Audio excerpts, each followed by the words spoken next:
रवि जी, अगर यह सत्ता पक्ष की जिम्मेदारी है कि अगर सुचारू रूप से संसद चले तो विपक्ष की भी तो जिम्मेदारी है ना।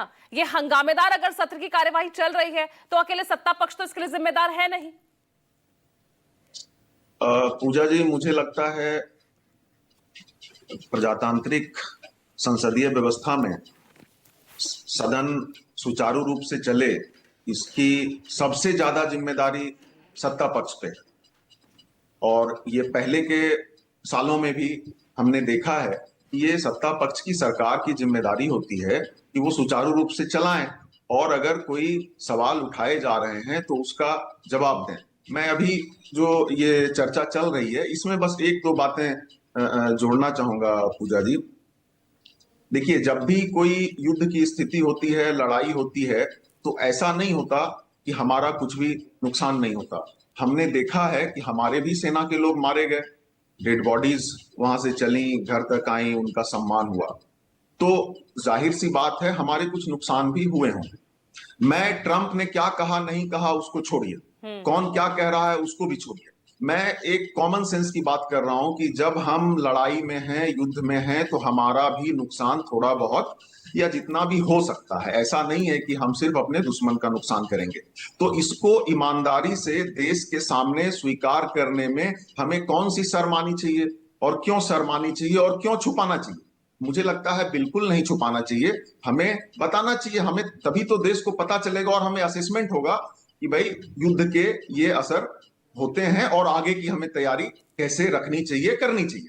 बस इतनी सी बात है। मैं आपको इंडोनेशिया के जकार्ता में एक कॉन्फ्रेंस होता है, वहां कैप्टन शिव कुमार जाते हैं। मैं ट्रंप की बात नहीं कर रहा हूं, कैप्टन शिव कुमार जाते हैं। उस कॉन्फ्रेंस का नाम है analysis of the Pakistan India air battle and इंडोनेशियाज anticipatory strategies.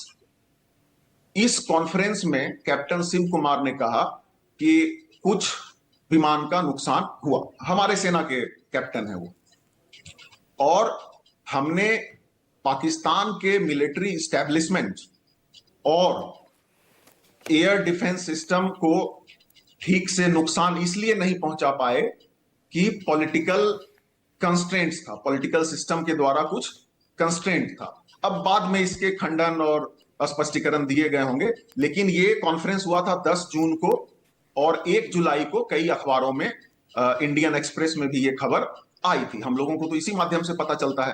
तो मेरा बस इतना कहना है कि हमारे ही सेना के लोग अगर इस तरह की बात कह रहे हैं तो ये कुछ शब्द के पीछे छिपने का क्या कारण है? मुझे लगता है देश को सामने आके बिल्कुल सरकार को बताना चाहिए कि हाँ, वो 1 थे, 2 थे या 3 थे। तब ये एक असेसमेंट की बात होती है कि हम ऐसी स्थिति में, भाई एनसीईआरटी के किताबों में अकबर के टाइम में 30,000 लोग मारे गए, इसकी रिपोर्टिंग एक तरह से किताब में छापी गई। अभी हमारा कितना नुकसान हो गया ये बताने में हमें जो है क्या तकलीफ या दिक्कत होनी चाहिए? तो ये सवाल तो मुझे लगता है कि सरकार को बहुत ही ईमानदारी के साथ आगे आके इसका जवाब देना चाहिए। लेकिन मैं ये भी कहना चाहूंगा कि संसद में सांसदों के द्वारा उठाए गए प्रश्नों पे जहां तक मेरी जानकारी है, आज तक माननीय प्रधानमंत्री जी ने उत्तर नहीं दिया है किसी प्रश्न का। तो मुझे नहीं लगता कि इस बार भी वो। विजय शर्मा जी, ये क्या हो रहा है? इनको उम्मीद ही नहीं है, पूरा विपक्ष इसी उम्मीद के साथ है, मतलब नहीं देंगे पीएम जवाब, नहीं मिलेगा उनके सवालों का जवाब जो वो लगातार ऑपरेशन सिंदूर पहलगाम हमले के बाद से उठा रहे हैं। पूजा जी, थोड़ा सा समय देना, मैं सबके जवाब देना चाहूंगा। आप मुझे, मैं इनको चुनौती देता हूं, बताइए संसद में किस मुद्दे के ऊपर प्रधानमंत्री जी नहीं बोले? अरे ये परंपरा रही है भाई, आप पहले वहां पढ़ के आइए। दूसरा मैं बताना चाहता हूं, हमारी टीना जी ने बोला कि आतंकवादी नहीं पकड़ गए। अरे समझौता एक्सप्रेस में ब्लास्ट हुआ था, आपने आतंकवादी पकड़ा हुआ पाकिस्तान को सौंप दिया, अमजद अली। बता दीजिए, उस पर भी कुछ जवाब दे दीजिए। और हमारे मंत्री जी जो है जयशंकर जी, उन्होंने अमेरिका में बैठकर बोला कि ये जो डीजीएमओ की बात है वो लीक की होगी पाकिस्तान ने। दूसरा, आप जेट गिराने की बात कर रहे हो, आपने कभी पाकिस्तान का सुना है कि पाकिस्तान का कितना नुकसान हुआ? दूसरी बात, पाकिस्तान के मंत्री खुद बोल रहे हैं कि भाई वहां के 5 जेट गिरे, तो उन्होंने पूछा सोर्स बताइए कहां गिरे, कैसे गिरे, करे मैंने तो मीडिया में पढ़ा है, व्हाट्सएप पे चल रहा है। उन लेकिन बातों को देश आप की मुद्दा जनता को क्या ये जानने का अधिकार नहीं है क्या कि आखिर पहलगाम हमला आखिर हुआ किसके, कौन इसके लिए जिम्मेदार है? सुरक्षा चूक तो आपकी सरकार ने माना ना, किरेन रिजिजू ने माना ना कि हाँ सुरक्षा चूक हुई है, तो अगर विपक्ष उस पर सवाल कर रहा है तो जवाब देने में क्यों बच रही है सरकार? पूजा जी, ये जवाब और सवाल सड़कों पे होंगे क्या? इन्वेस्टिगेशन जारी है, कैसे घुसे, कहां अरे अब घुसे, तो कहां संसद वो में पूछ हत्यारे रहे हैं ना, अब तो अरे सड़कों आप पर मुझे नहीं है ना बताइए, विपक्ष, अब तो संसद में वो चाहता है। हाँ तो जवाब किसने मना किया है? कौन मना कर रहा है? किस मुद्दे पे जवाब नहीं दिया आज तक? बताइए। ऐसे थोड़ी बोले आए बाएं साएं बोल दीजिए आप। पिछला सत्र था, आपने भी देखा होगा, मणिपुर के ऊपर प्रधानमंत्री जी बोले थे और ये भाग गए थे पीठ दिखा के। संसद में रुकने की इनकी हिम्मत नहीं थी, वेल में आके नारे लगा रहे थे। तो ये इनका चाल चरित्र और चेहरा है।